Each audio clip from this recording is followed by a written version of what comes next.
Well, you know it's true, Paisanos. It's a me, Hamish the Fab, to David's Rob, because we both met in a Munich nightclub and became superstars overnight. Yes, and it's a me, David. I'm the one who's lip syncing in this entire performance. And welcome to Super Mario Moment. Yes, this is the show where we marathon through every moment of the Mario multiverse and sometimes take little detours into the world of Europop. Wow. But today we are back in the world of Deke with part 2 of the Super Mario Deke trilogy, part of their ever-expanding Nintendo universe. Are you happy to be here? It feels like I never left. It feels like the continuation of the last time we were here. It feels a little bit like we're trapped. Yeah, I do feel a little trapped. So much has happened, and by so much, I mean Mario 3 came out in the United States. Yes. I believe Mario World is like out in Japan at this point, or Yes. almost. And it's like a hair's breadth away from the US, but not there yet. And it's so fascinating how every time we cover the Japanese side of things, everything's so on model and modern feeling, and like Mario has arrived. Here it feels like we're still trying to explain what the hell is going on. Yep. Yeah. And these are the same characters from last time we talked. We are doing the foursome from Mario 2. This is what we're doing. Although there are some casting changes, which of course we will discuss. We are talking about The Adventures of Super Mario Bros. 3. What a title. What a title. And wow, it is Super Mario Bros. 3. The Wizard did not include so many pictures of the title card Super Mario 3 that this animated show does. Yeah, this like I said was the second of the Deke trilogy, essentially season 2, although it ran for far fewer episodes, about 25, and it aired from September 1990 to December 1990, which doesn't sound like very long, but when you pretty think fast about burn, pretty fast burn. Yeah, and so when I watched the show and all these episodes were sort of jumbled up, it was always like a rare treat when it was a Mario Brothers 3 episode. And of course, we have to be tackling the show's probably most infamous episode, the only episode to be seriously censored in previous areas. When I said that we were going to be covering a censored episode, what did you think? Yeah, I genuinely thought we were going to have to tackle blackface. I am not going to lie to you, Hamish. My mind went to the darkest of dark places. And for us to be on the other side of this, I don't know that I'm happier. I think that I would have rather tackled race relations. We do arguably tackle a little bit of whiteface at one point. Yes. And a bit of something going on. No, we are tackling a 2-part episode just because this is how they were aired. We're doing Do the Koopa and then Kootie-Pie Rocks, which, while having a little bit of thematic link, they're not related. No. It's just that Kootie-Pie Rocks is so different that I wanted us to include a little bit of what a general Mario Brothers 3 episode's like. Yeah, we needed a normal episode to set the palette so that it could be disrupted by Kootie-Pie Rocks. Especially because last time we did the Super Show and Koopzilla was also a bit strange. I promise you that there are some episodes about Mario like jumping on Goombas and stuff. Hey, listen, that's fine. Hey, villains showed up. Villains from Mario 3 showed up, and it made me happy. Bam Bam showed up, and I was like, oh my god, Bam Bam, what are you doing here? I believe you mean Boom Boom. Boom Boom, damn it. Bam Bam, obviously, from the footsteps. I wish Bam Bam had showed up. I mean, stranger things have happened. So before we get into it, had you ever heard of this show, ever watched it? So it's difficult for me because where do I draw the line between our last Deke production and this one? In that I know I didn't probably watch this live, but have I ever been exposed to it? Maybe I've seen memes or video captures of it, but I've certainly never seen Kootie-Pie Rocks. I can 100% affirm that. I think for a lot of people, it might be the only episode they've watched. And I would say the quality between the 2 episodes was very noticeable in like every facet of it, of writing, of animation, it was strange. yes, if you watched only Kootie-Pie Rocks, like, you probably have a very low opinion of the show, and it belongs a little higher. It doesn't belong too much higher, but it is. I think that segment was so much more poor than Do the Koopa. Yes. So let's get a little bit into it. This is The Adventures of Super Mario Brothers 3. Pretty much everything we've said about Deke and the production of it stands true. This is basically, they were recommissioned for 25 episodes. Sometimes when shows have like a huge initial order, they then get smaller ones in subsequent years. And we talked about The Wizard last time. So there was this big kind of hype drive around Mario Brothers 3. Mario Brothers 3 is truly like the arrival of like planned Mario mania. Like, Mario was big. This was like, I don't know if I'm just speaking out of my butt, but if it's like actual coordinated hype for like a new product, especially because it had already been out in Japan for so long and everyone knew the game was really good. So there was just like so much build up, and this was all part of it. The Mario Brothers Super Show was a huge smash hit. This big kind of ad in the paper of it's #1 in all these different states. As we said, it was syndicated, so it was airing on all kinds of channels, and it was like a daily show. It wasn't just every Saturday. This is, Hamish, this is amazing, because it's almost like a lot of these are in the right place, and some of them are in the very much wrong place on a United States map. And I just think it's kind of hilarious. Like, Denver is not that far north. Sacramento looks like it's in Idaho. This is awesome. I love this. This is incredible. Somebody did this for who lived on one of the coasts. They were like, yeah, there's some cities in the middle. We'll figure it out. I mean, it looked perfectly fine to me. I also wouldn't be surprised if it was done by someone Canadian, because I'm not going to say this voice actor is Canadian, assume that they're Canadian. Like, I don't need to say that 500 times. Everyone involved in that's the base. It's base code Canadian, and we'll let you know if not. Yeah. So obviously it was a huge hit. The games were a huge hit. They had a new game coming out. They wanted to advertise it. However, there are a few other things going on at the time. These 25 episodes were not commissioned to be sort of syndicated. It was now being moved to a Saturday morning cartoon. Oh, cool. As part of a block featuring another cartoon, which we're going to talk a bit about next week. Okay.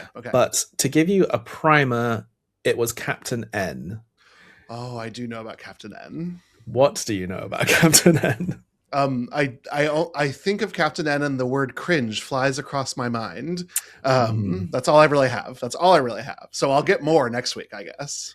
Well, I'm going to give you a little taster of it, because this is when it came out. Next week, we're actually going to watch an episode. But okay. But in a moose boosh, just for me. Here's your first viewing.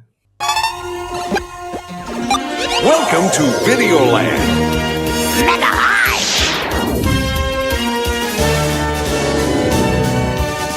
Wake up, Kiddiculus! Welcome to Castle Danger. It's Congo Land! Mother Brain will get you, little princess. Princess, the palace is under siege! Behold, the ultimate warp zone.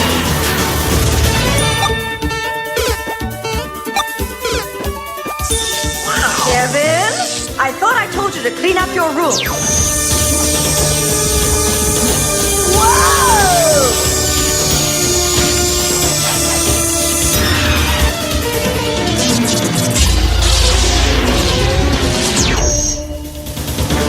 Captain N, the Game Master. Hamish, that is the only thing I'm going to be thinking about for the entire next week. Truly and honestly, that was incredible. There's a whole generation of kids who haven't stopped thinking about it. Captain N frequently shows up as like Smash Brothers wish list things. Can only imagine that the Japanese team making it are like, what the hell are you talking about? Yeah, it does. It does feel singularly American. I'm not gonna lie. The Letterman jacket. I know it's hot in Europe right now, but it is a very American thing. Yeah, I mean, what's funny is that it's called Captain N because they wanted to call it Captain Nintendo, but apparently that was the line on making feature-length commercials. Everything else is fine.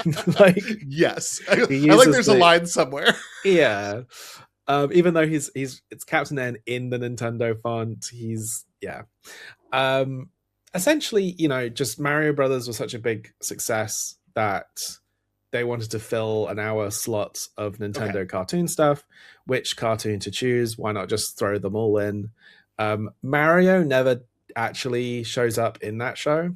But as you saw, Donkey Kong does, and Link and Zelda do appear with slightly different designs to the Zelda cartoon from last week, I suppose. We didn't really touch on it too much. And so, but yes, Mega Man, Kid Icarus, Castlevania are sort of the main ones, and the villain is Mother Brain from Metroid. Okay, it's Audrey too, but this is a field to be tended next week. Yeah, so next week we will be covering the episode that was paired with the episode we're doing at the next. Oh, wonderful. Cartoon. Okay, cool.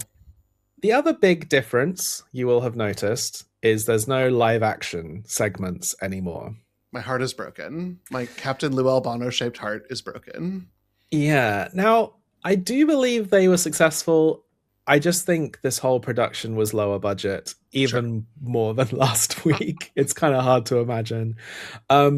Captain N was actually a big hit, and it lasted 3 seasons and was half-hour episodes, and I think was, seen as the bigger deal when on like a Saturday Cartoon Network. Right. So the Mario thing took a little bit of a hit. It is lower budget. And as a result, we've lost Lou Albano and Danny Wells.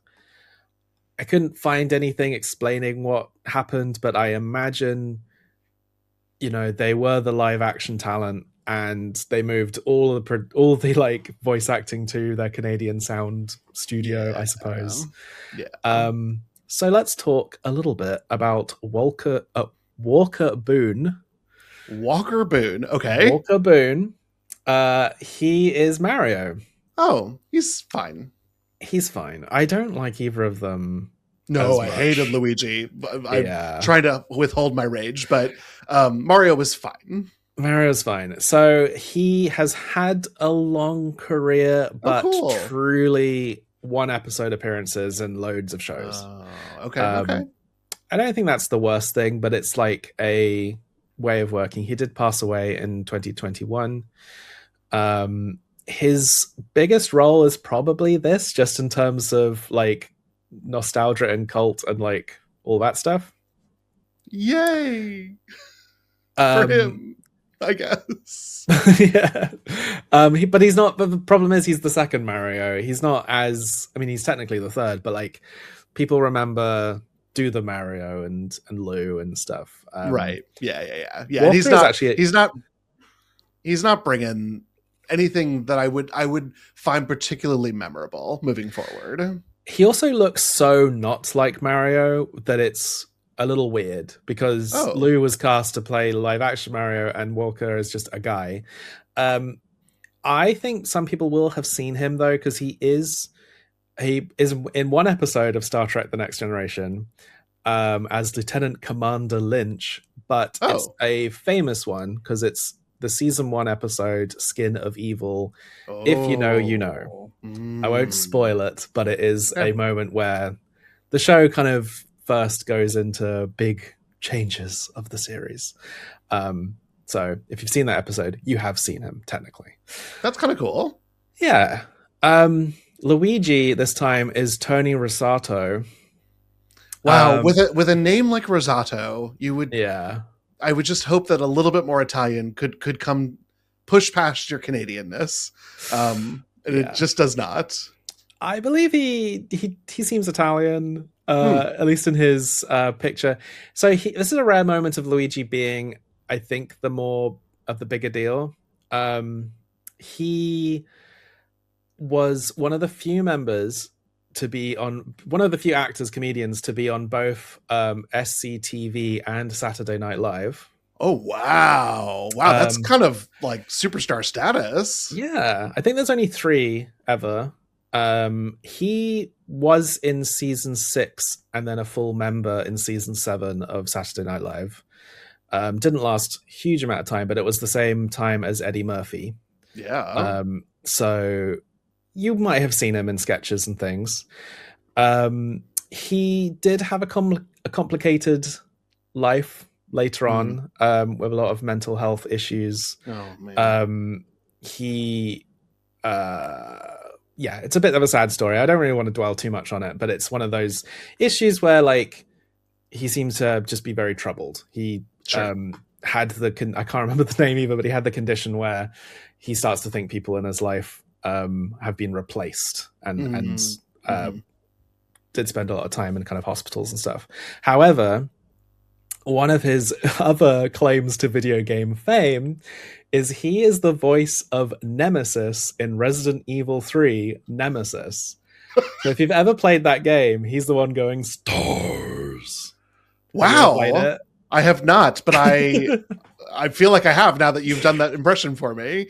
That's amazing. It's a bit of a career zag, I'll say that. Saturday Night Live being a horrifying zombie monster in a Resident Evil game. But yeah, sadly, I think both of these were quite a step down. Yeah. I gave them time because when I wasn't even expecting them to sound different, but they sounded so different to me. Yeah, not only sounded different, but I also feel like, and maybe this is true for I only watched 2 episodes. The writing felt not that I'm speaking of Coopzilla like it was Shakespeare, but at least we had some fun alliterations.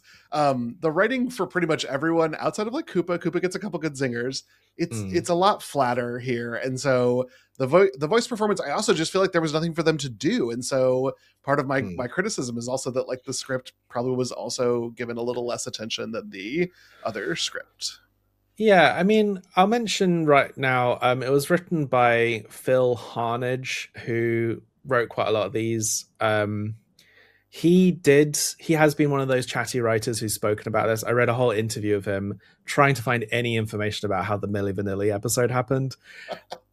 The person writing was not interested in that. They were asking them really specific gaming questions. And I'm like, oh shit, really? Wow. He claims he was never a gamer, the writer of this episode. No one on the team really was. There was just someone in the room saying, oh, use this power up for this episode. Okay. I think what's kind of funny about Mario Bros. 3 cartoon is that people call this one the like serialized darker of the 3. And I think it's because instead of doing like Koopa parody movie of the week, this one there is a hint of an overarching story that King Koopa is trying to invade the Mushroom Kingdom. Nothing really recurs properly, but there's just a tiny bit more of a plot, I suppose. Sure. Okay. We also have a new voice for Princess Toadstool. Okay, sure. We have Tracy Moore. Like many Canadian actresses, she has been in various Anne of Green Gables adaptations over her life. Starting off, no, she started off as Anne on stage in a musical. Yeah. Later in life, she went on to voice the Mrs. Shirley in an animated cartoon, which is quite fun. But she also played Dorothy on stage in a Wizard of Oz actual touring production. But we're going to also be bringing up Care Bears a few times. She was Cheer Bear. Aww. Yeah. I love Cheer Bear. That's the gay one. Yeah. She was also the original voice of Strawberry Shortcake. Wow. Speaking of the gay one, I loved Strawberry Shortcake. Yeah. And it gets gayer. It actually gets way gayer. Okay. So she, for the first 11 episodes, is the voice of Sailor Moon in the Deke dub, Serena herself.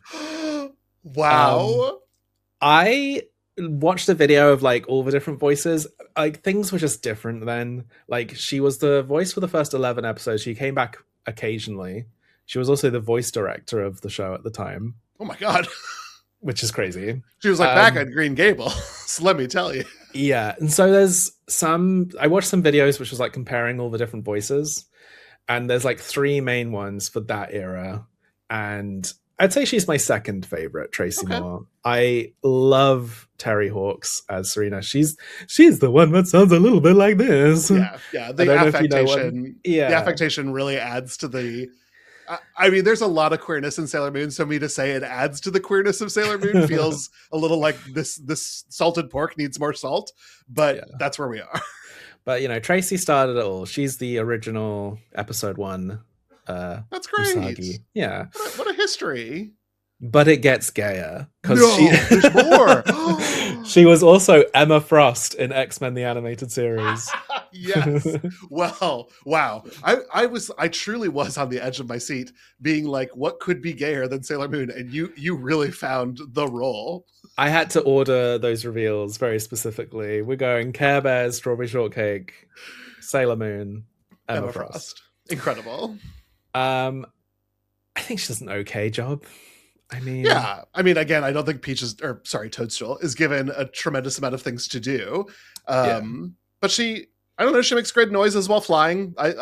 That's fine. Great. John Stocker is back as Toad. Harvey Atkin is back as King Koopa. Makes some kind of sense. They were already the kind of Canadian voice actor people that didn't have any live action duties, and seemingly we can't keep a Toadstool around for more than one project here. So they're back. Great. John Stocker's Toad actually has a sort of meme from this episode. So there's a moment in the second one, in Kootie-Pie Rocks, where Toad puts on some glasses and says, "It's time to rock and roll." Yep. There is a Twitter account that posts that every day. There's a video of 10 hours of Toad saying, "Let's rock and roll." I don't know why that's the takeaway from this episode. There's so much else going on. I mean, I laughed at it, so it does make sense. Like, Toad shouldn't rock and roll. It's not his nature. But it's funny when Toad does things that are a little out of character. The other big addition to the Super Mario Bros. 3 cartoon series is the introduction of the Koopalings. I think they were at the time maybe called the Koopa Kids as well. Okay. We are still in the era where these are definitely Bowser's actual children. Yes. However, their names.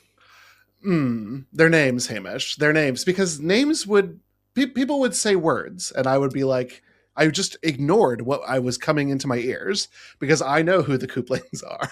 Well, these episodes, their sound quality is sometimes very tough. I even wrote down in my notes, Larry parentheses, is he called Cheesy? What is Larry being called here? So here we go. Larry is Cheatsy.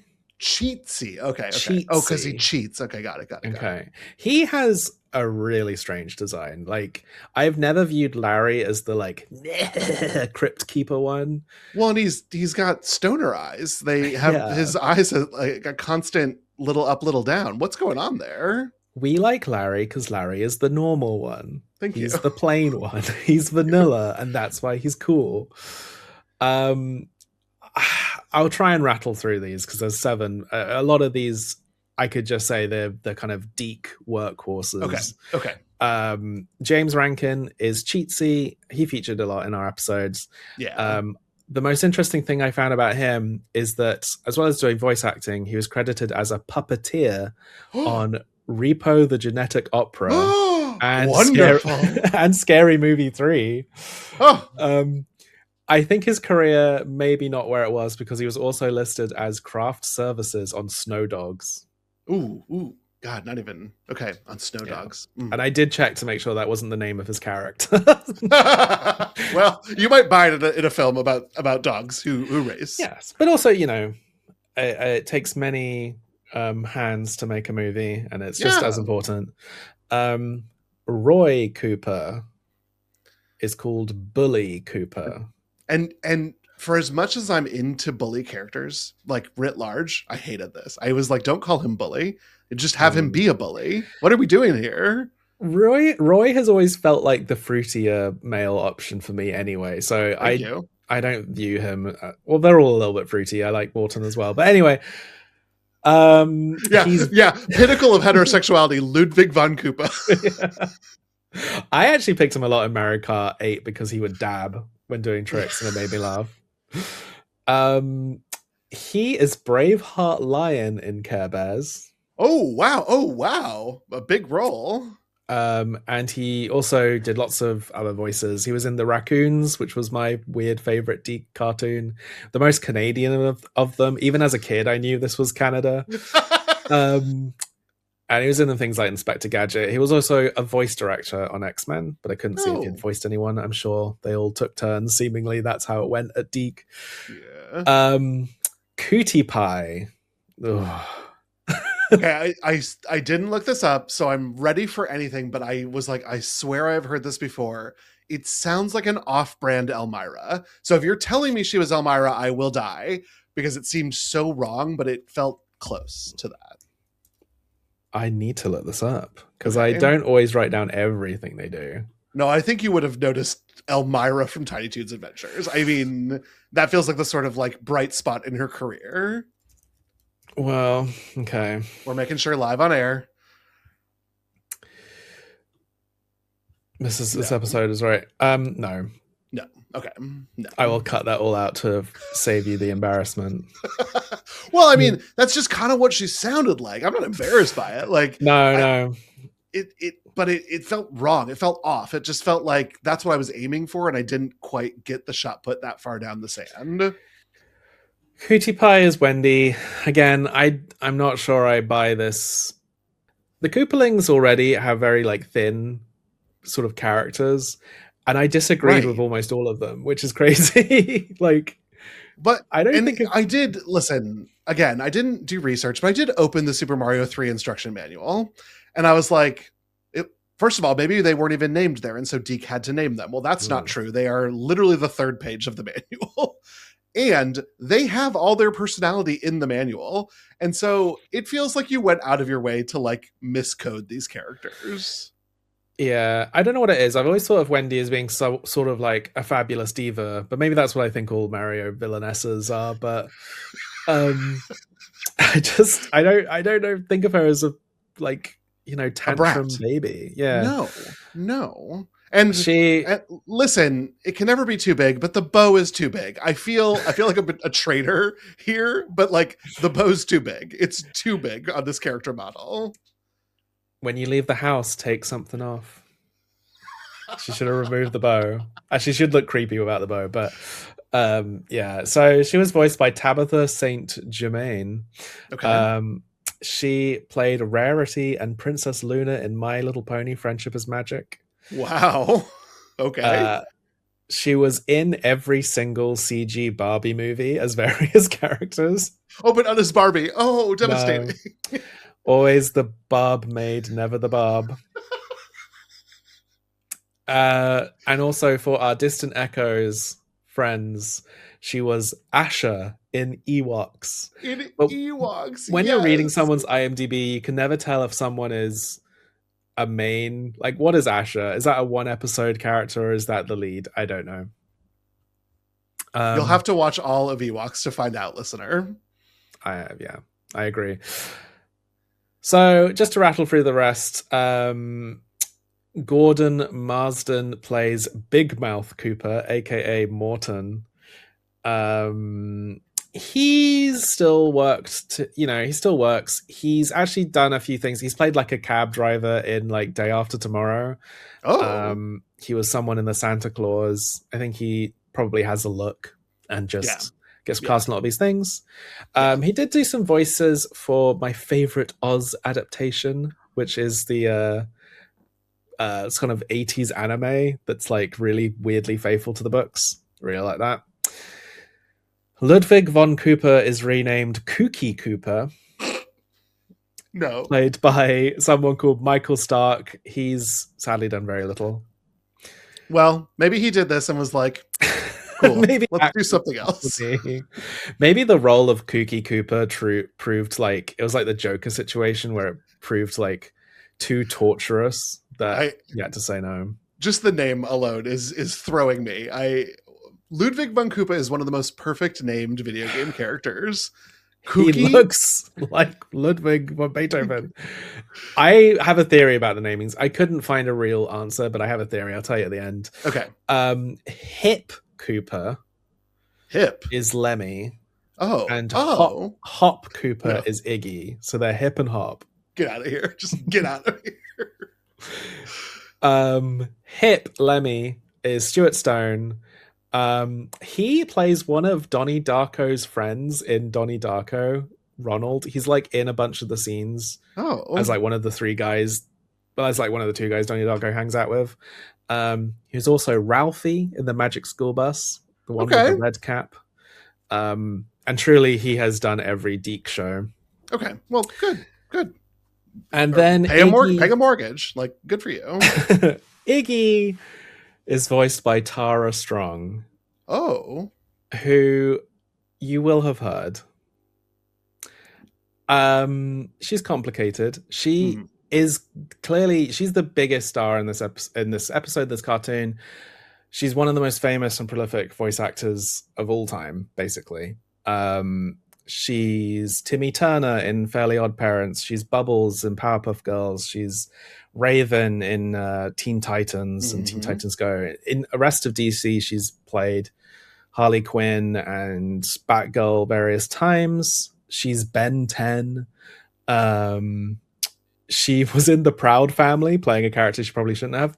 Oh. She played Rachel in Ninja Gaiden. Hi! Ninja Gaiden. Hi! Oh, get in. Hi! She was Riku in Final Fantasy X. She's Dill in Rugrats. She's Princess Twilight Sparkle in My Little Pony Friendship is Magic. Wow.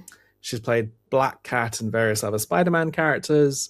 She was the voice of Sunny the baby in A Series of Unfortunate Events. Wow. Netflix show. Just everywhere. She's currently, or at least recently, Miss Minutes in the Loki TV series, the kind of animated clock. Okay. She's like a big Zionist. She's one of the ones where it's like that's also too much. Like I don't agree with it in general, but also like it's wild behavior. She was very critical of Jonathan Glazer's Zone of Interest Oscar speech. She's posted lots of stuff about every Palestinian being a terrorist. But even before then, her tweets were weird. She would tweet a lot of like kind of horny brony art of like her My Little Pony character and make really like flirtatious tweets and stuff. And there's a certain amount of decorum, even on Twitter, that I expect from like children's voice actor characters. I know she's done lots of voice acting for lots of stuff, but like she would post pictures of like her Twilight Sparkle character as a cake and then say like, ooh, who's gonna eat my ass and stuff like that. And it's just like weird. And I've for a long time before all that other stuff, I just got really weird vibes from her. She was just a chronic tweeter, like, and that is just a whole brand of person. Internet madness comes for us all, Hamish. It really does.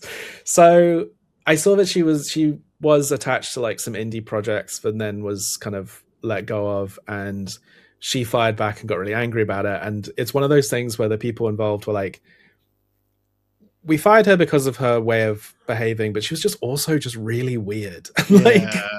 So sorry to go on a weird tangent, but she's so prolific, and I always worry that one day I'll be like forced to do an animation of her, and I just want to be the person that's like, no thank you, she's weird. You can actually hear my thoughts on this on my podcast, so great. Reference this, you know. Yeah.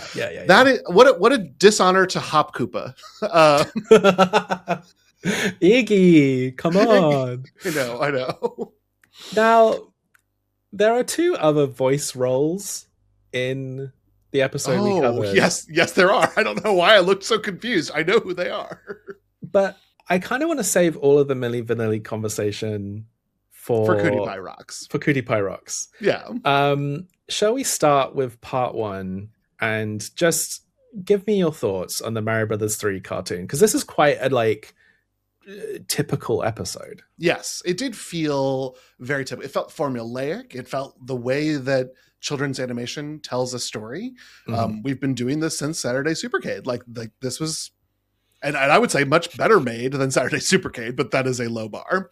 And so this one is about them finding this Doom Dancer music box. They go on a little journey to Bowser's Kingdom. Sorry, Koopa's Kingdom, the Dark Lands.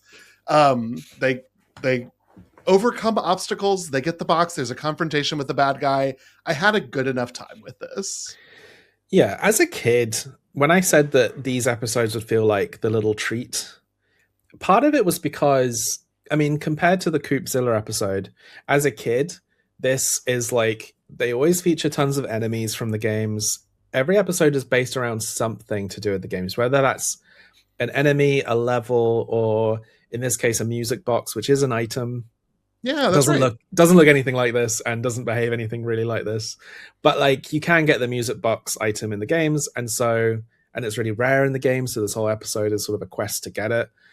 I would find this, even though I kind of debate whether this is better or worse than the previous episode we covered, but like as a parent, I would imagine these episodes are more mind-numbing because at least in the last one there's just like puns and a bit of parody. There's actually tons of episodes of Super Show I would really love to watch for this because they did everything. Like since doing that episode, I've seen they did a Mad Max parody episode. They did all kinds of crazy stuff.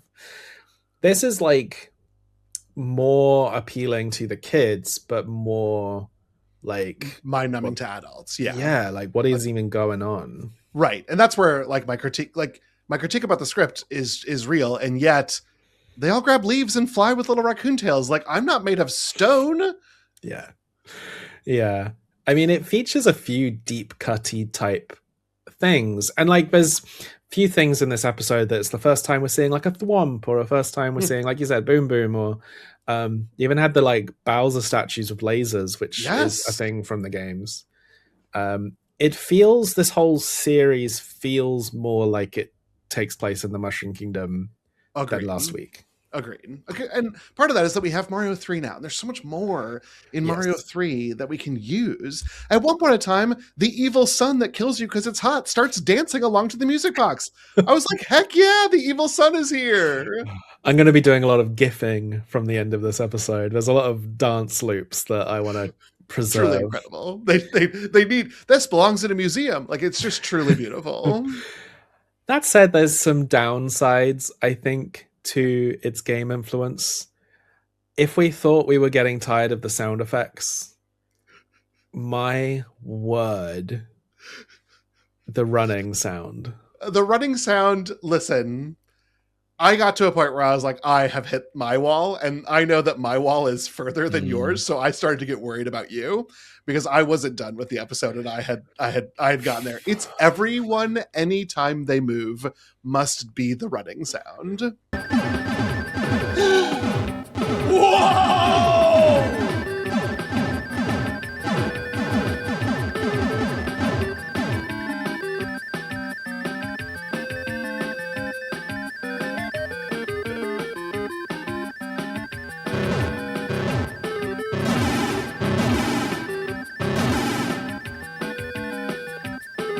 We're almost to the Temple of Bloom.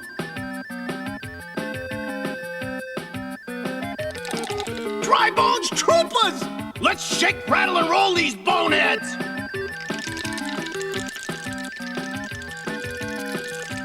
Gotcha! I don't gotcha! Yeah. It's one of those things where there's a few choices in this that are so literal. And it's like, oh, in this world, that's what it sounds like when people move. Like, no, it's the game telling you that you can now fly. And like, you never hear it for that long. Well, But and what's funny is that I think that I've probably actually played Mario 3 and heard it my almost entire run, because if I'm not running, there's no point. But for some reason playing the game, it doesn't get to me because I'm playing a video game. Here I'm watching a story, and I think maybe it's more jarring because it not all the time. So sometimes there would be like dialogue and then they would run again. And I was like, oh my God. I started dreading it. Yeah. I started dreading it when people would start moving and be like, oh God, just walk at a normal pace, please.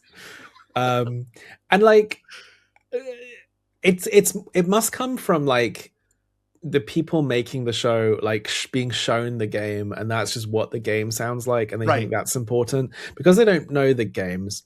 They don't know what elements are important to fans and what aren't. Yeah. But this is so much different than the live action Lou Albano stuff, where it was like he would flip a page and it would do the fireball noise. I found that to be endearing because that's not the right noise for that. This is just fun.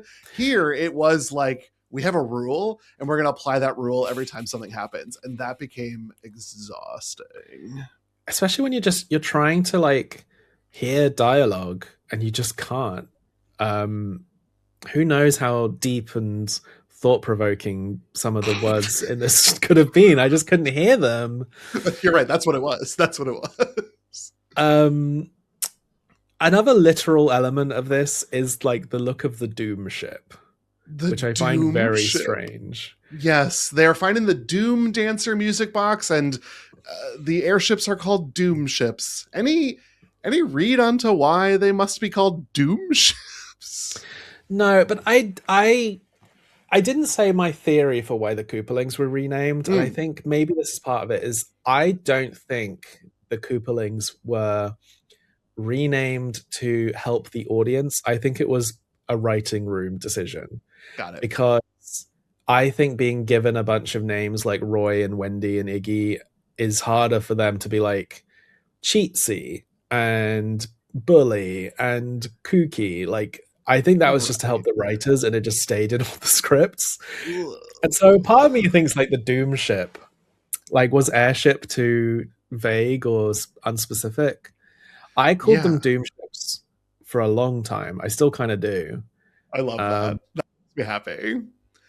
They look like an AI was given model textures from Super Mario 3 and it was like, I'm going to make a 3D version of this because it's so wrong. What you had to do in Super Mario 3 is sort of use these log elements to sort of say, like, this is what a ship kind of looks like. But when you see this thing on screen, it has literal cylinders bound together. And the gummy ship, no, oh so much God. Going on here. The gummy ship. I mean, it looks like the level moving around, and I think as a kid I maybe thought it looked cool, but I never really viewed that as being literal in the games. Like, me neither. You're sort of inside the ship. I think it's like a cross section or something. It's very strange, but I do like the kind of Doom ship music creeping in whenever he arrives, and you know, I won't tell younger me that I was wrong to find this enjoyable. No. Well, you shouldn't misuse a time machine in that way, Hamish. You should do something much better. Yeah, to go and see Milli Vanilli live in the real world. City, in the real world. Next stop, the real world, New York City, and my favorite music group. Hey guys, why so formal? We're going to a Milli Vanilli concert, not a symphony. Sorry guys, I have a hard time figuring out the real world's weird customs. Yeah, is there anything else you want to say about we had to talk about doing the Koopa. Sorry. Yes, I mean, it's kind of funny to fire Lou Albano and then do a whole episode sort of vaguely parodying Do the Mario. Yeah, and the dancing is gifable. I completely agree with that, but it's not good, right? No.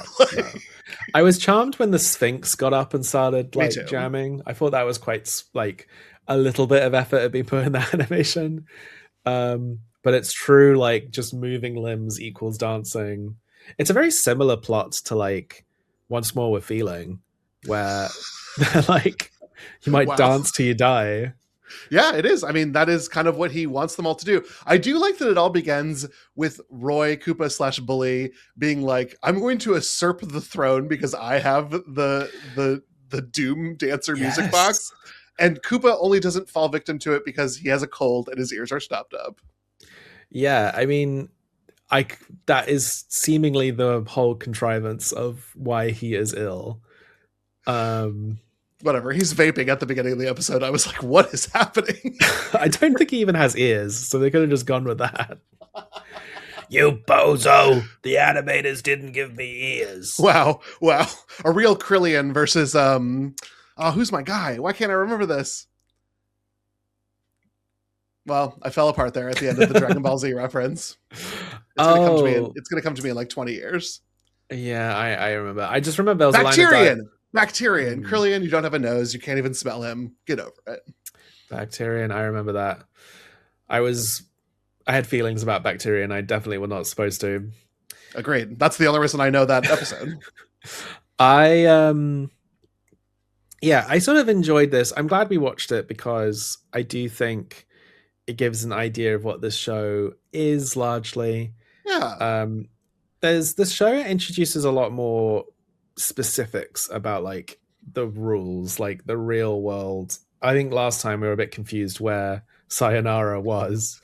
We know where it was supposed to be, but this is very much like Koopa is trying to constantly invade the Mushroom Kingdom and finding ways to do it. And I did like a little bit of the like internal Game of Thrones style machinations going on in the Coop troop. Yeah. Well, and we even open on like the level of level 8 from Super Mario 3. We zoom into it. That's how like you go into that was all evocative and effective. And you used different types of Mario 3 music. And like Mario 3 music is good music. It's a hot take here on the podcast, but like Mario 3 music is really good. Would you like to talk about some other music? Yeah, sure. Let's talk about some different music. Different, better, worse, I don't know. So the second part of this is a kind of case of two giant planets being so big they sort of gravitate towards each other. I could not find any information about how this episode came to be. What I could find was people claiming that Milli Vanilli voiced themselves in this episode, and I am here to tell you that could not possibly be true. Do not know who voiced them in this. And so the fact that they weren't in this meant that I was like, why does this exist, basically? Right. Why does this exist is an excellent question, because no one would do this. If this was your actual voice, there's no way this would be the parody that comes out of you to parody yourself, because it's too Europop trash. Hi, boys. I've been expecting you. Hey, who's behind this Mondo Bizarro joke? We've got a concert to play. So, yes, they became a real punching bag after what a lot of people seem to think is that there was a sound issue at a concert. It was revealed that they lip synced. Then they sort of became a laughing stock. It is a bit more confusing than that. Not confusing, but just more complex, shall we say. Okay. Let's play a little bit of Milli Vanilli. Please. If copyright allows.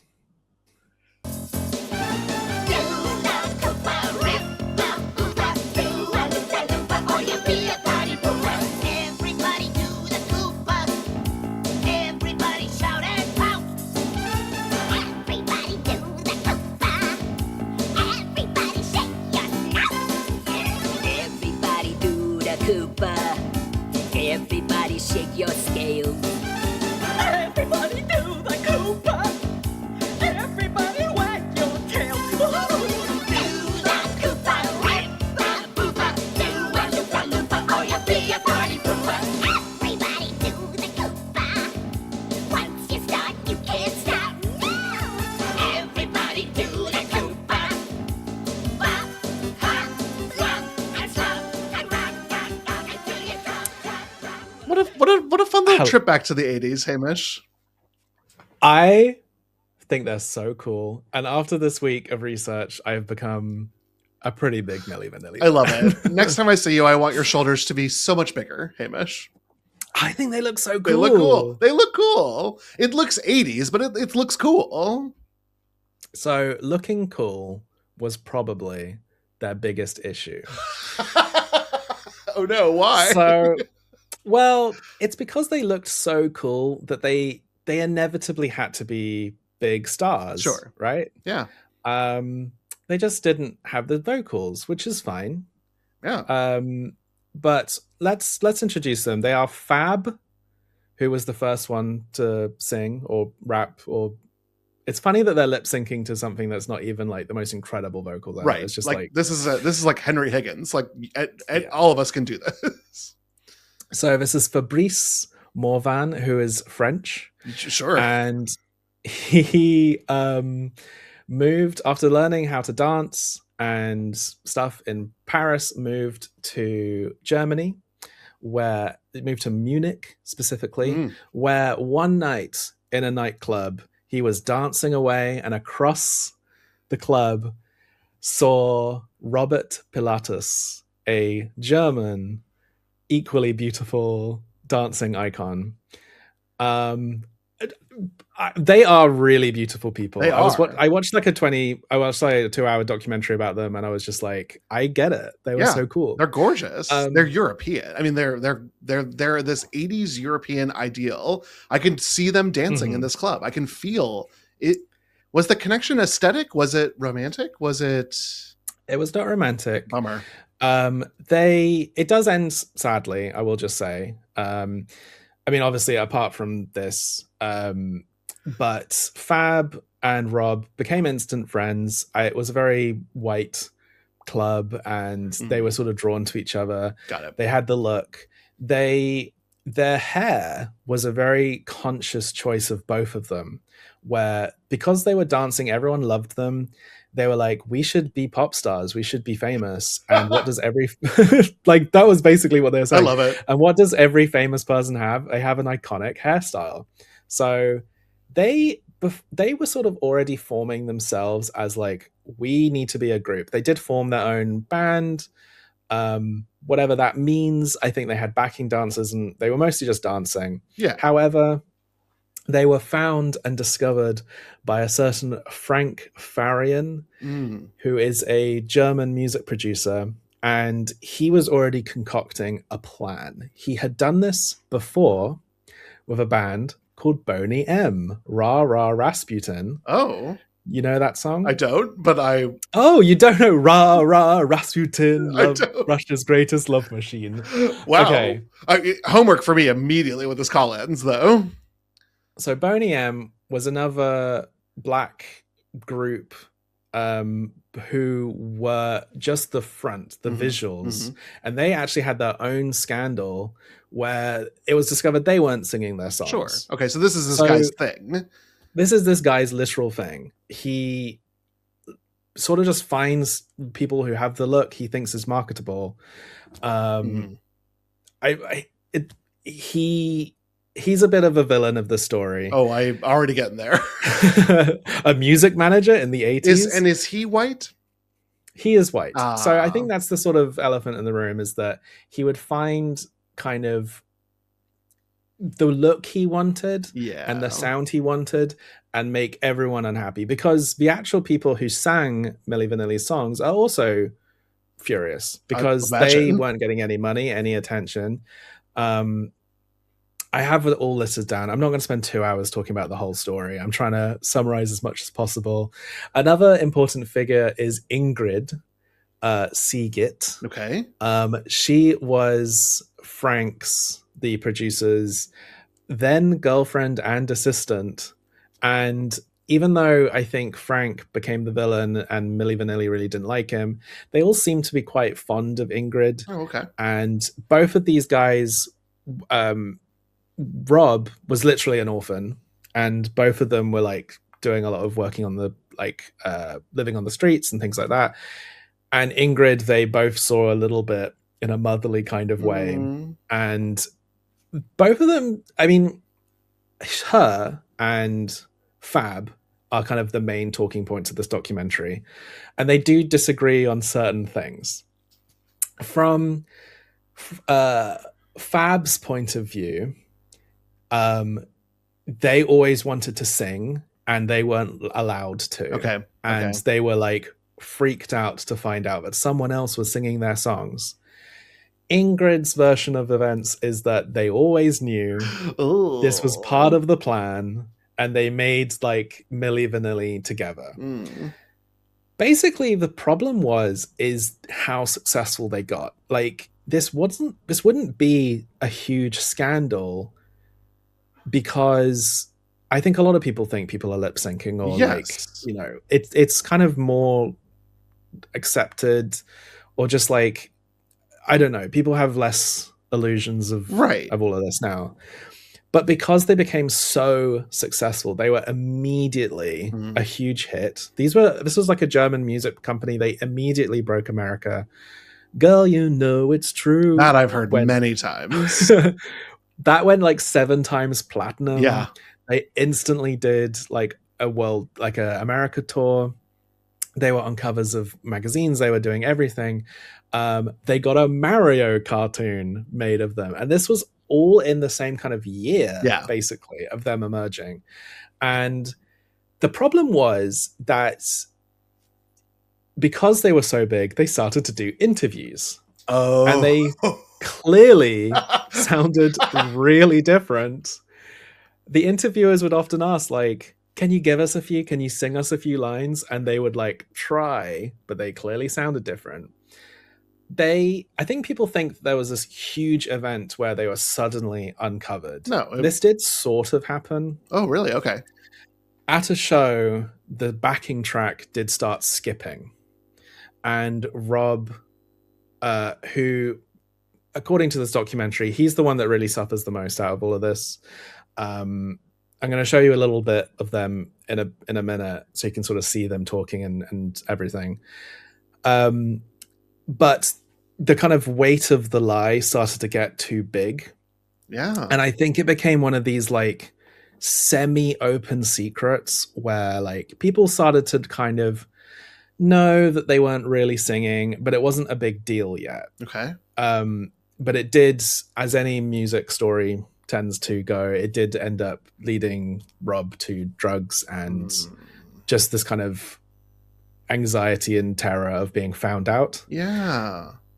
And what really was the big problem was their slightly clueless American manager, who was not the Frank guy. Again, all of the other management team like kind of washed their hands of us, like, we didn't know. And I'm like, really? You knew. Really? Come on. Yeah. They were releasing new songs while like world touring constantly. Like, who was recording these? Their clueless sort of American manager submitted them for a Grammy. And wait, did they get a Grammy?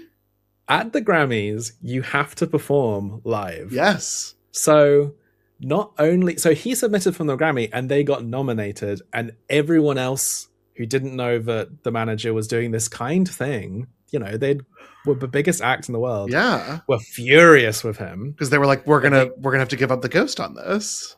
Well, they tried it anyway. They blackmailed the Grammys, were able to perform to a backing track, and then won Best New Artist.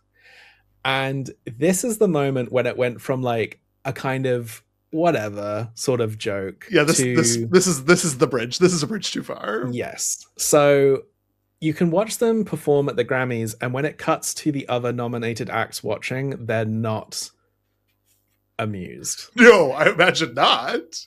And especially when they win, there's like, Jesus Christ, I can't believe this. And the thing is, this is kind of also when they went from being, I think, you know, just people in the music industry who are sort of victims. They were so poor. They were offered $12,000, I think, dollars for the whole like deal, like, which is nothing. But if you're sort of homeless, it's a lot. It's what they wanted. It was like, we're signing a record deal. We decided to form a band a year ago. Like, what's going on? but they got no money from any of this other stuff because they weren't singing the songs. Frank was taking everything. The only person to get any money other than Frank from this, I believe, is Brad Howell, who is the singer of Girl, okay. You Know It's True. Okay. And he was just unionized. And even though he didn't get any sort of celebrity from it, He got paid. he still gets residuals for it. But yeah, when they won a Grammy, it became no longer a joke, and the sort of open secret started to be more like questions. And this was when they moved from being like, we're sort of innocent, to actively having to lie. And that's when drugs and alcohol started becoming much more extreme. What happened next is kind of interesting, though, is that they were recording in Europe, far away from them, their follow-up album with all the actual singers. And Fab and Rob were like, we want to sing on the next album. We want to kind of end the lie. They couldn't sing that great. Yeah. But no one even attempted to give them lessons or like, you know, we were slightly before auto-tune and all that stuff. Yeah. And what happened was that they kept trying to blackmail Frank by saying, we're going to reveal it if you don't let us sing and if you don't give us more money to be quiet, basically. Right. And Frank decided to then go ahead of them and reveal it to the newspapers himself. Oh, Frank, you douche. Oh. Which then made Milli Vanilli the laughing stock. Right. And it was a true, like, the joke of the month on every talk show, on everything. I found a clip of Howard Stern in blackface making fun of them. Oh! I knew it would come up. I braced for the right reason. You know, I mean, a lot of people were disappointed. Those people who weren't disappointed were angry. It was a slightly different time, I guess, but it also kind of wasn't. I think people were offered refunds for their albums. Wow. And tickets. Wow. It's the largest album ever to be deleted by the record label. They removed it from everything. Obviously you can still listen to it. It's not lost or anything. Yeah.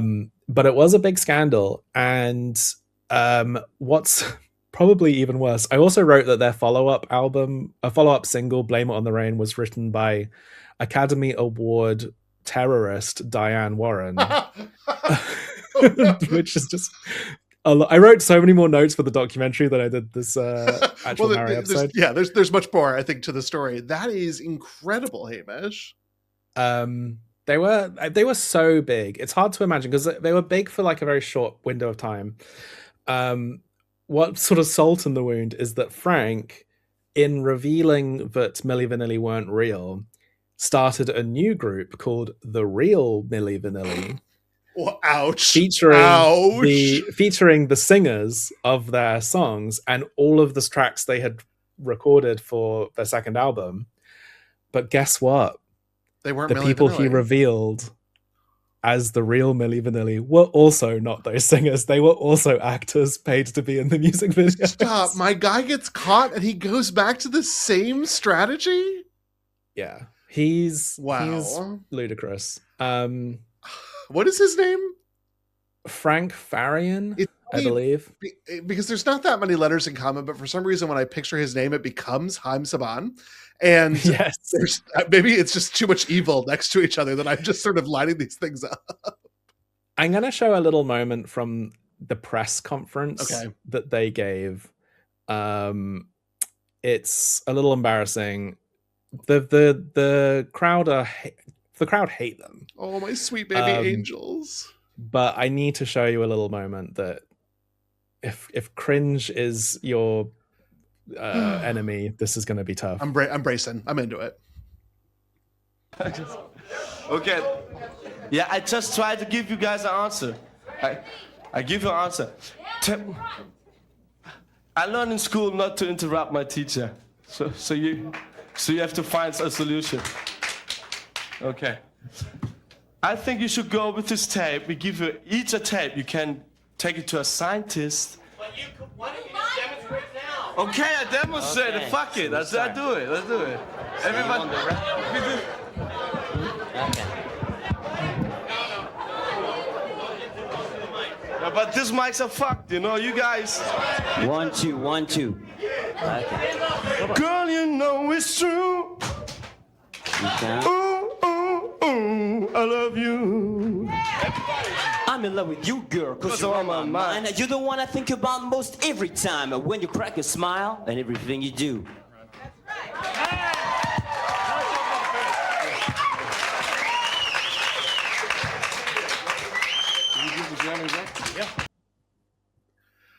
Oh. For our audio listeners, at the start of the press conference, they had given their Grammys back. But bear in mind, they had blackmailed the Grammys to let them perform, and then the Grammys asked them to give their Grammys back. And then when they sing what you just heard, they're handed back their Grammys.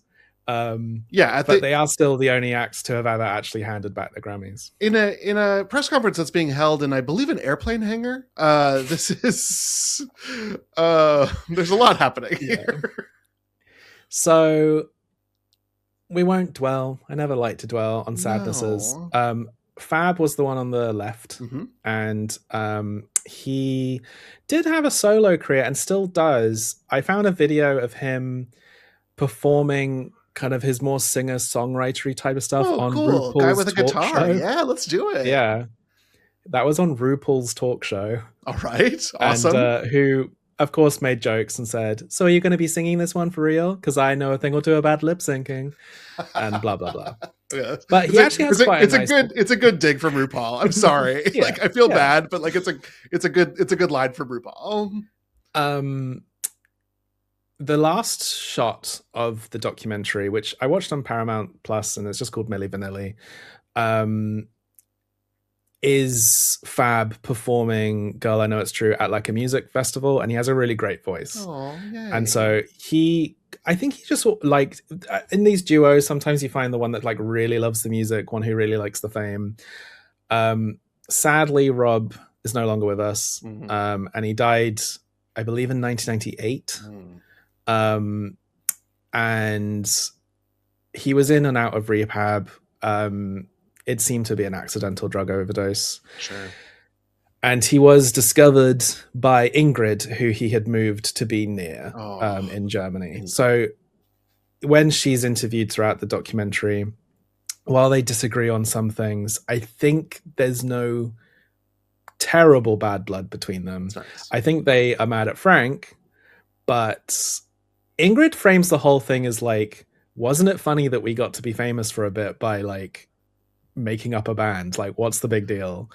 But like I said, I think the big problem was they never expected to be winning Grammys and doing sellout stadium tours and all that stuff. Well, the bar of social inacceptability in music has moved so far in the last, I guess, 40 years that like we're like a couple years away from an AI music nonsense thing getting nominated for a Grammy.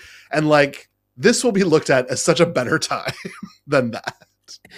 It's genuinely a little bit charming. But then you look back at all these scandals. I was looking up about the whole Janet Jackson Super Bowl thing recently, and while it's like a weird thing to do at a Super Bowl, like the amount it can like we're like ready to tear people down the second that we can is and I think it's you can't ignore the racism involved in this, like and also just the kind of the accents, the xenophobia of like, look at these funny German people who've come over with their funny costumes. It was also, they were so 80s, we were entering the 90s.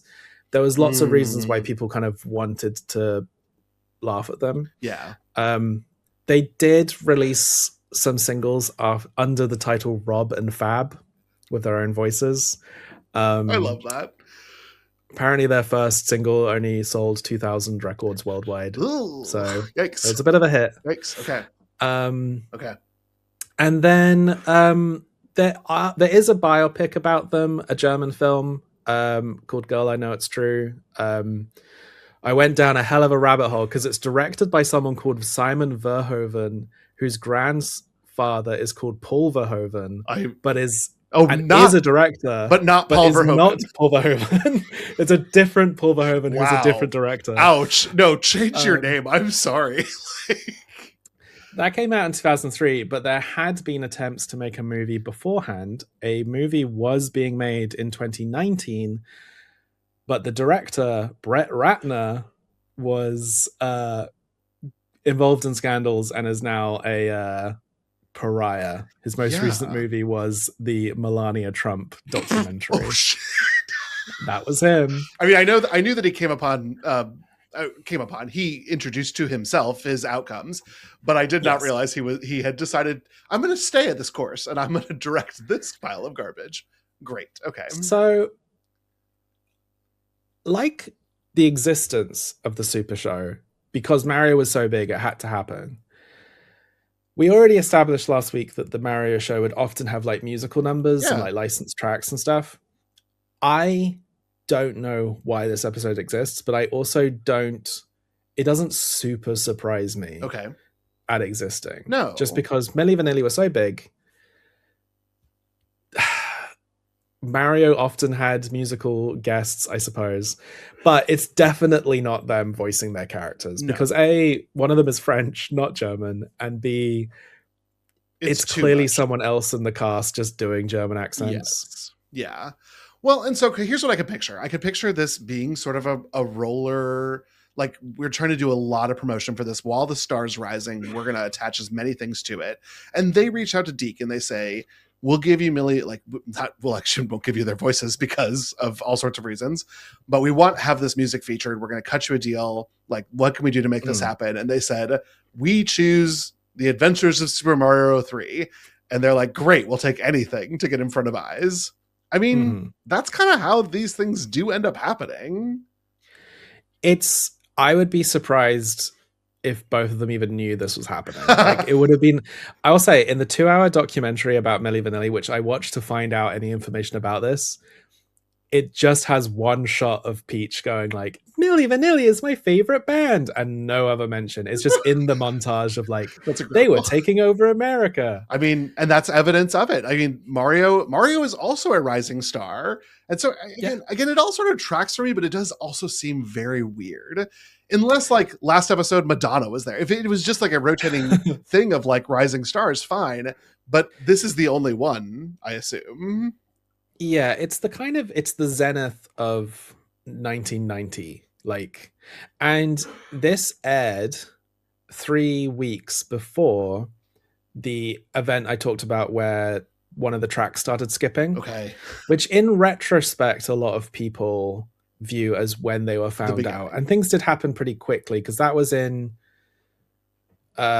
January, February, and then the Grammys are whenever the Grammys are. Yeah. March, April.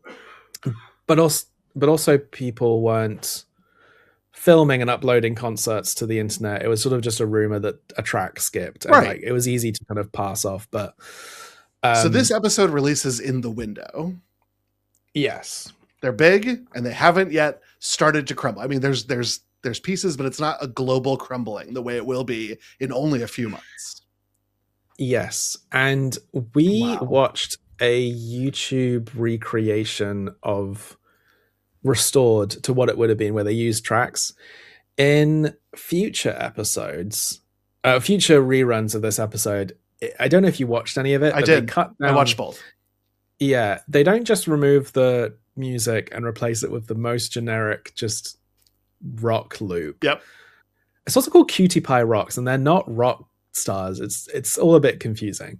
But they also just cut out bits which sort of dwell on like Milli Vanilli too much, I suppose. Yeah. I mean, in particular, because they're singing Blame It on the Rain. When Koopa shows up, he goes, blame it on Koopa, which is incredible.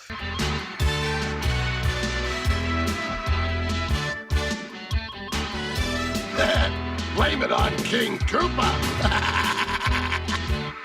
But in the sort of restored version, he does sort of question, oh, blame it on the rain. No, blame it on Koopa.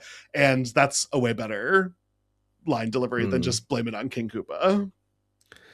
Yeah, so let's get into it. What did you think of this episode? This was not as good as the first one. It started off fine. We have Cheatsy, I guess, snooping on the Mario Brothers to see that like they're getting ready for a big formal soiree. And I was like, oh, cool. What are we about to do here? And then Princess Toadstool comes in with a t-shirt that reads Milli Vanilli, and she is in like cut ripped jeans. This is like 80s fantastic. I will not die happy until this look is in Mario Kart World. Right, we can't say Milli Vanilli, but it could say something here. Yeah. So at what point did you have any clue of what was, like, you had heard of Milli Vanilli? Like, what did you think was going on? But it wasn't until she shows up in the shirt and then is like, I'm going to go see my favorite band, Milli Vanilli. And we cut back to Cheatsy being like, Milli Vanilli. And then to Mario going, Milli Vanilli. It is like, it's too many times saying the name. It's too many times. I don't know what the right number is, but this was too far.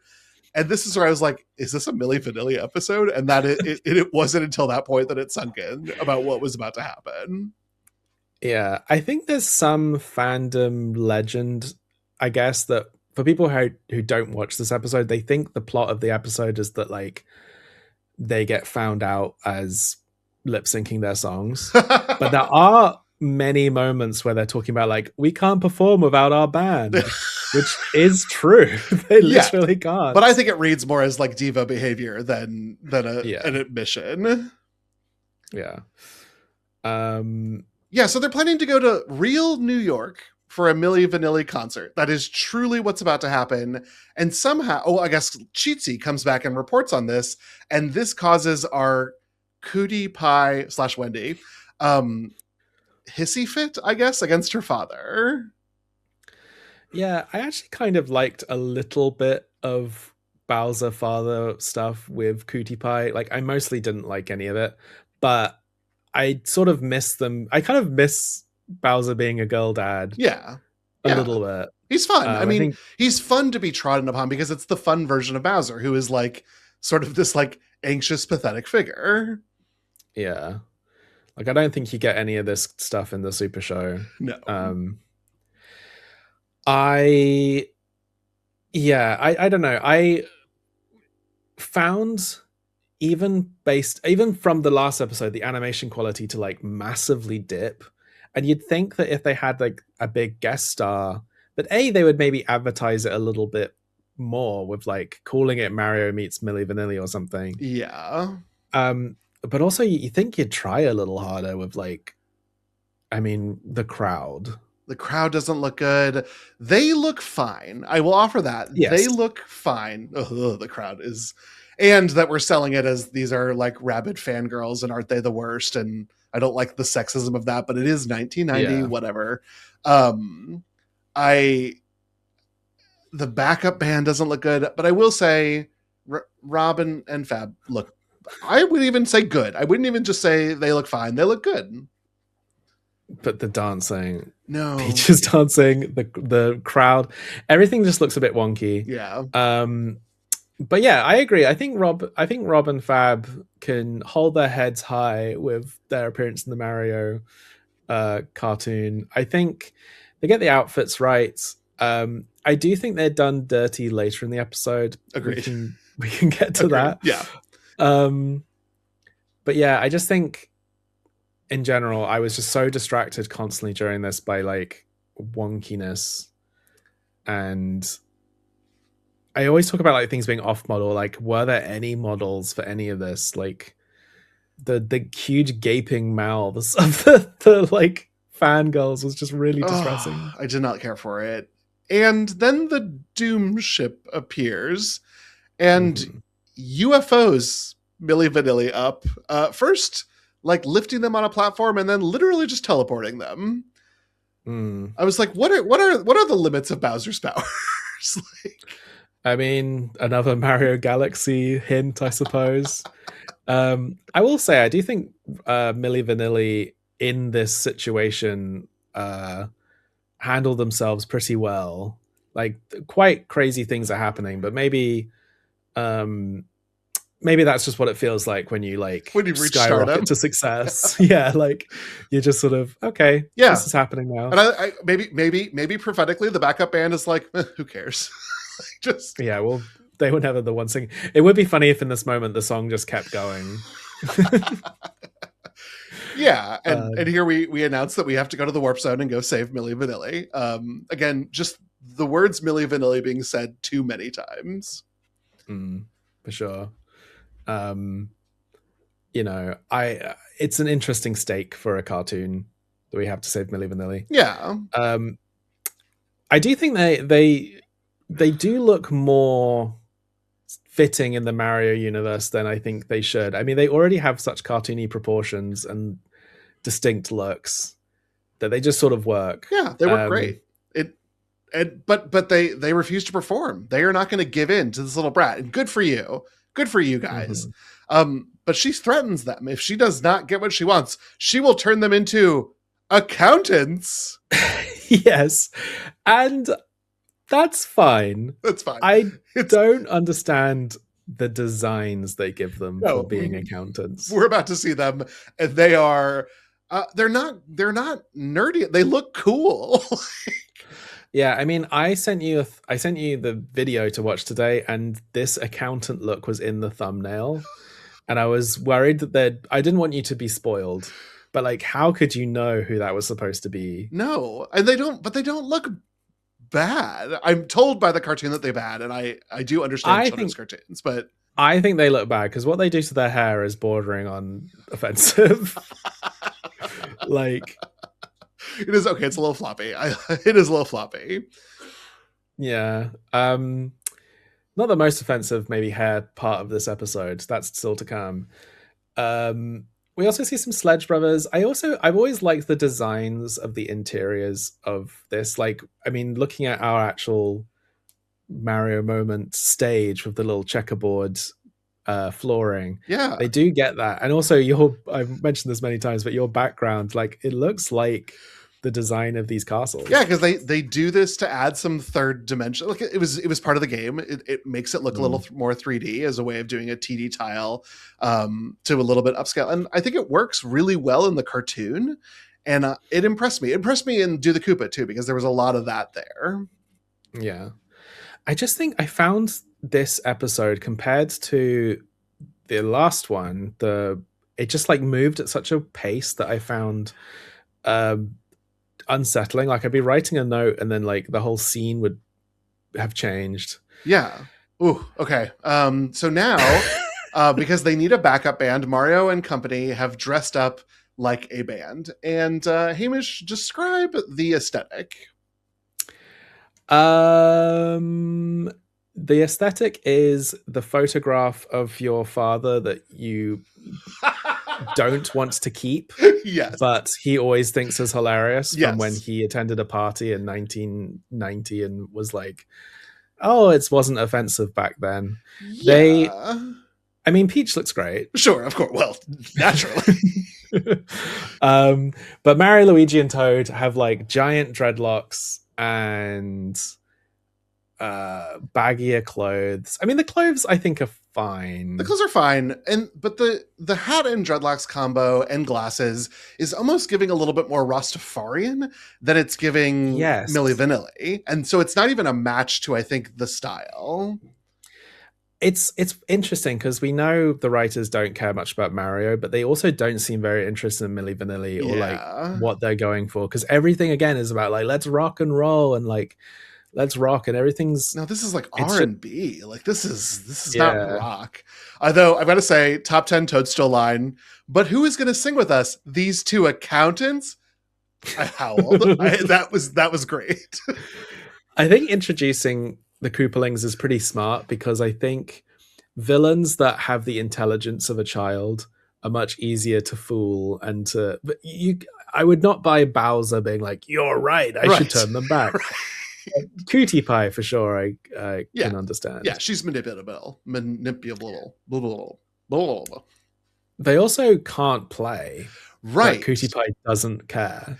Yes, I will say that in the first version where the song is removed, it actually sounds fine. And so I was like, why does everyone hate this? And then when I listened to the sort of recreated version, I was like, oh yes, this is terrible. Yeah, I think that's kind of funny choice. Kind of funny. I won't say it's actually funny, I promise you. Yeah, it's kind of funny. It's kind of funny. Yeah, they get Milli Vanilli back. Like, again, everything about this episode is weaker. Like, I can't believe I'm praising whatever, do the Koopa, but like things are just happening, and the running sound effects were just it's really happening right drilling now. into my brain by then. Yes, this is the trauma point right here. This is it. Because you can't hear what she's saying because of the running noises the whole time. I wish I was Koopa in this moment and had earmuffs on. I also like I find it weird when characters like Kootie-Pie just have a skirt on when they're just naked all the time and you don't question it. But as soon as they put a skirt on, you start being like, this is a bit weird. Yeah. Now they look more naked. Right, exactly. Or just like, it's just weird. It just doesn't look good. No. And she doesn't as the character model in the game. So like, just use what you've got. Ugh. But don't worry, Milli Vanilli are back and they're performing Girl, You Know It's True to the audience and Toadstool directly. Yeah, I guess they just restaged. I mean, I guess it's the same gig. Everyone was just waiting around for it to them to come back. Continue. Yeah. Whoa. I'm glad I have seen this. This did feel like something that was important for me to see. That documentary sounds fascinating. I might check that out. Yeah.